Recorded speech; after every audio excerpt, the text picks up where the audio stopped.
من کذب علی متعمدا فلیتبوأ مقعدہ من النار، کہ جو مجھ پر جان بوجھ کر جھوٹ بولتا ہے اپنا ٹھکانہ جہنم میں بنا لے۔ احادیث کی روح سے، اس سے پہلے قرآن کی روح سے واضح ہے کہ ایسے لوگوں کا ٹھکانہ جہنم ہے، اور یہ بہت بڑا گناہ ہے، اور ایسا کرنے والا دجال ہے، اس کا تو گناہ ہے یہ، لیکن اس کے جھوٹ کو آگے پھیلانا، جو کہ ہمارے بہت سے لوگ وہ رضاکارانہ طور پر بغیر کسی معاوضے کے ان کی خدمت کر رہے ہوتے ہیں، ان کے جھوٹ کو آگے شیئر کر رہے ہوتے ہیں، ان کا حکم کیا ہے؟ آپ مانتے کہ اس نے کوئی ایسی حدیث روایت کی جس کے بارے میں اس کو پتا ہو کہ یہ جھوٹی ہے، سچی نہیں ہے، وہ احد الکاذبین، وہ بھی دونوں جھوٹوں میں سے ایک جھوٹا ہے۔ تو یہاں پر تنبیہ ہوتی ہے اس بات کی، پہلی بات تو انسان کو خود بھی دین کے بارے میں کوئی بات کہتے ہوئے کس قدر احتیاط کی ضرورت ہے کہ زبان کو بے لگام نہ چھوڑے، دین کے بارے میں خصوصاً کہ جو بات اللہ کی اس کے رسول کی نہیں ہے ان کی طرف منسوب نہ کرے۔ اور یقین کرے اگر ہم دیکھیں اس امت کے سلف صالحین کو کس قدر ان کے اندر ڈر خوف تھا، لیکن جب ڈر خوف دل میں نہیں ہوتا تو آپ دیکھیں کہ بعد دجالوں کو آج کے دور میں کہ جسے آزمایا کہ لا یزال الرجل یکذب ویتحرى الکذب حتى یکتب عند اللہ کذابا، کہ جھوٹ بولنے کی ایسی اس کی عادت بن جاتی ہے،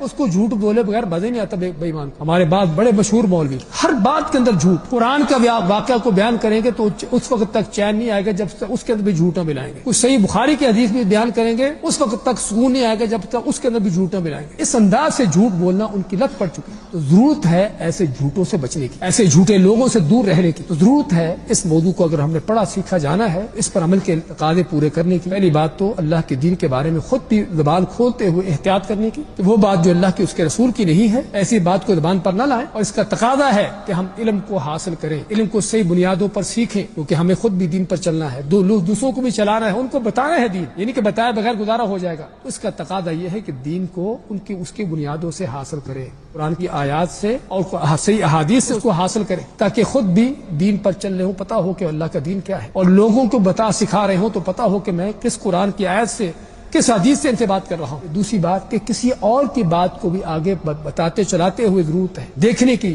تحقیق کرنے کی کہ کہاں تک یہ بات اللہ کے نبی کے اس کے رسول کی ہے یا نہیں ہے،